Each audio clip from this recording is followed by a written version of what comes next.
আজকের সকালটা ছিল আমাদের বাড়ি ফেরার পালা। তো আমরা হরিপালে চলে এসেছিলাম আগের দিন। তো ভিডিওটা আর কন্টিনিউ করা হয়নি আমার সেদিন। তো বাড়ি আসার পরে এই যে সকালবেলা উঠেছি আজকে আমরা বাড়ি চলে আসবো, মানে হায়দ্রাবাদ চলে আসবো। তো সেই জন্য আর দেখতে পাচ্ছ বগনভিলিয়ার একটা ডাল এখানে রয়েছে, যেটা বাগান বিলাস বলা হয়। তো সেটা আমিই লাগিয়েছিলাম, আর এই মানি প্ল্যান্টটা কিন্তু আমার হাতেই লাগানো। এই গাছটা আমার ঠিক ব্যালকনির সামনেটাতে হয়েছিল, সেখান থেকে কাটিং করে আমি লাগিয়েছিলাম। ভিডিওতে এখন যাকে দেখতে পাচ্ছ ইনি হচ্ছেন আমার শ্বশুরমশাই। সকালবেলা পুজো করেন উনি, তো সেই কারণে আর কি তুলসী মঞ্চ ধরছিল। তারপরে আমি আর আমার যা একটু চলে গেলাম জমির দিকে, যেহেতু আজকেই দুপুরেই ফিরবো আমি।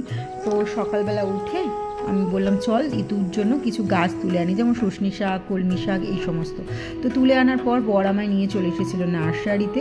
তো আমি নার্সারিতে আসার পরে দেখছিলাম বেশ ছোটো ছোটো গাছ। আর আজকে বড় নার্সারিতে যাইনি, বাজারেই একটা ছোট্ট দোকান ছিল, সেখান থেকেই নিয়েছিলাম। তো চন্দ্রমল্লিকার দুটো চারা নিয়েছিলাম, গাঁদা গাছ অনেকগুলোই নিয়েছিলাম। তো তারপরে আমরা দুপুরবেলা বেরিয়ে পড়েছিলাম, আর এখন হয়ে গেছে অনেকটা সন্ধে। আর আমাদের একটা ব্যাগ শর্ট হয়ে গেছে, কারণ হাতে জিনিসপত্র অনেক হয়ে গেছে। তো সেগুলো আর কি ভরার জন্য একটা ব্যাগও আমরা রাস্তা থেকে নিয়ে নিয়েছিলাম।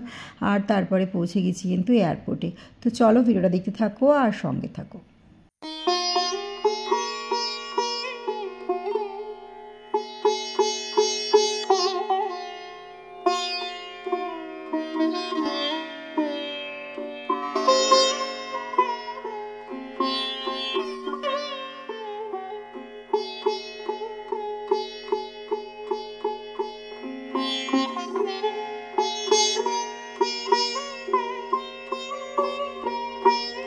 তো চলে এসেছি এয়ারপোর্টে, এবার নামবো আর ভেতরে ঢোকার পালা। তারপরে একদম কিছু ঘন্টার পরে আমরা চলে যাব হায়দ্রাবাদ। তো এখানে ওয়েট করছিলাম, মেয়ে আমি বর তিনজনেই।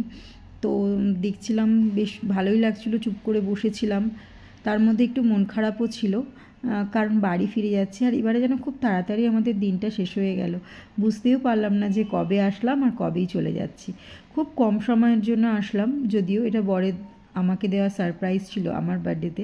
তার সাথে গিফটটাও ছিল। আর আমি বলেইছি এইগুলো আমি কখনোই ইউটিউব কিংবা আমার কোনো সোশ্যাল মিডিয়ার কোনো জায়গায় আমি কিন্তু এগুলো দিয়ে থাকি না। তো সেই জন্য আর কি সেটা শেয়ার করিনি। এতগুলো এবারে ব্যাগ হয়েছিল যে আমাদের দুখানা ট্রলি ইউজ করতে হয়েছিল এই ব্যাগগুলো নেওয়ার জন্য। তো মেয়ে একটা নিয়েছে আর বর একটা নিয়েছে, আমি যেহেতু ভিডিও করছিলাম সেই জন্য। তার আগে আমি নিয়েছিলাম। আর শাশুড়ি মা একটা ব্যাগ আমাকে পুরী থেকে এনে দিয়েছিল, সেটাও আমি বার করে আবার ব্যাগ থেকে বার করে তার মধ্যেও কিছু জিনিস নিয়ে নিয়েছি। আর এই যে ঝোলা ব্যাগটা দেখছি এর মধ্যে আমার গাছ রয়েছে, তো এটা আমাকে প্রতিবারেই নিতে হয় গাছের জন্য। প্রেস্টিজে লাগলেও কিছু করার নেই, গাছ আমার কাছে সব থেকে প্রিয়। তো সেই জন্য আর প্রেস্টিজ মাথায় তুলে রাখি।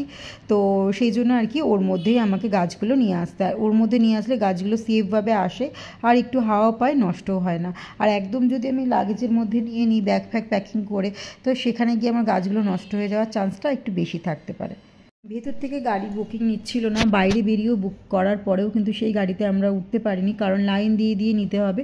লাইনে যারা আগে দাঁড়িয়ে তাদেরকে নিতে হবে। এখন কি জানি না এয়ারপোর্টে কী নিয়ম হয়েছে, আগে তো এরকম ছিল না। যার গাড়ি যেমনভাবে বুক করা হয় সেরকমভাবে আসে, আমরা উঠে চলে যাই। এবারে এখন নানান রকমভাবে সব সিস্টেম হয়েছে।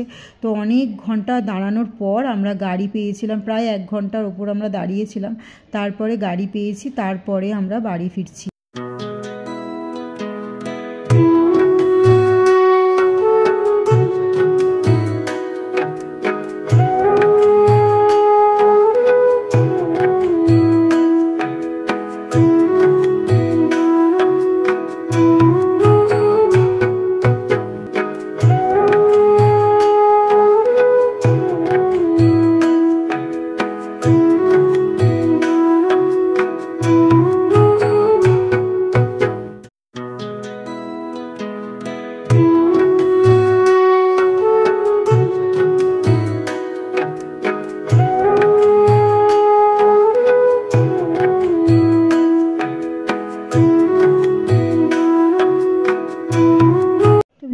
ক্লান্তি অনুভব করছি, আর ভালো লাগছে না। বাড়ি যাব, বাড়ি গিয়ে আর কোনো রকম কিছু করব না। ফার্স্ট কাজ হচ্ছে আমার গাছগুলো বার করে রাখা, আর কোনো রকমে একটা জামা কাপড় পরে বিছানার চাদরটা পাল্টে আর শুয়ে পড়বো, কারণ আর কোনো কিছুই করা যাবে না। শরীর ভীষণ ক্লান্ত হয়ে গেছে।